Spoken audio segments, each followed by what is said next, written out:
Hello friends, welcome back to my new video. সবাইকে happy new year. তোমরা বলেছিলে এই ড্রয়িংটি করতে, তাই আমি ড্রয়িংটি করছি। ড্রয়িংটি করার জন্য আমি brush stroke 300 GSM A4 size paper use করেছি। আর এই ড্রয়িংটি করার জন্য আমি গ্রিড ম্যাটার ইউজ করব। তোমরা দেখে নাও, এখানে গ্রিড লাইন বানানো আছে। তো এখানে আমি পুরো যেমন করে দেওয়া আছে গ্রিড লাইন, সেম আমরা এই পেজটিতে করে নেব। তোমরা যদি এই ড্রয়িংটি করতে চাও, ডিসক্রিপশন বক্সে লিঙ্ক দিয়ে দেবো, দেখে নিও। Reference photo grid line same ভাবে আমি পেপারে করে নিচ্ছি। এখন আমি পুরো ড্রয়িং পেপারটিতে 2 সেমি ছেড়ে ছেড়ে পুরোটিতে মার্ক করে নিচ্ছি।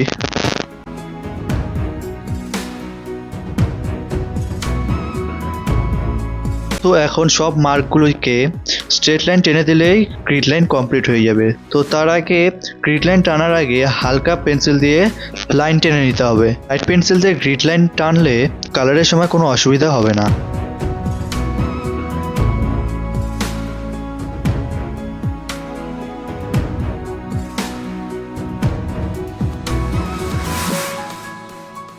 এখানে আমি গ্রিড লাইনের কতগুলো বক্স করেছি তার নাম্বার দিয়ে নিচ্ছি। এখন গ্রিড লাইন কমপ্লিট হয়ে গেছে। এই ড্রয়িংটি করার সময় যে কোনো জায়গা থেকে ড্রয়িংটি করতে পারো। আমি প্রথমে চোখের থেকে করে নিচ্ছি। তো রেফারেন্স পিক অবজার্ভ করে পুরোটিতে ড্রয়িং করে নিচ্ছি। তো তোমরা পুরো ভিডিওটি দেখতে থাকো।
তো ফাইনালি ড্রয়িংটি কমপ্লিট হয়ে গেছে। তোমাদের যদি এই ভিডিওটি ভালো লেগে থাকে অবশ্যই কমেন্টে জানিও। তো দেখা হচ্ছে এটির কালারিং ভিডিওতে।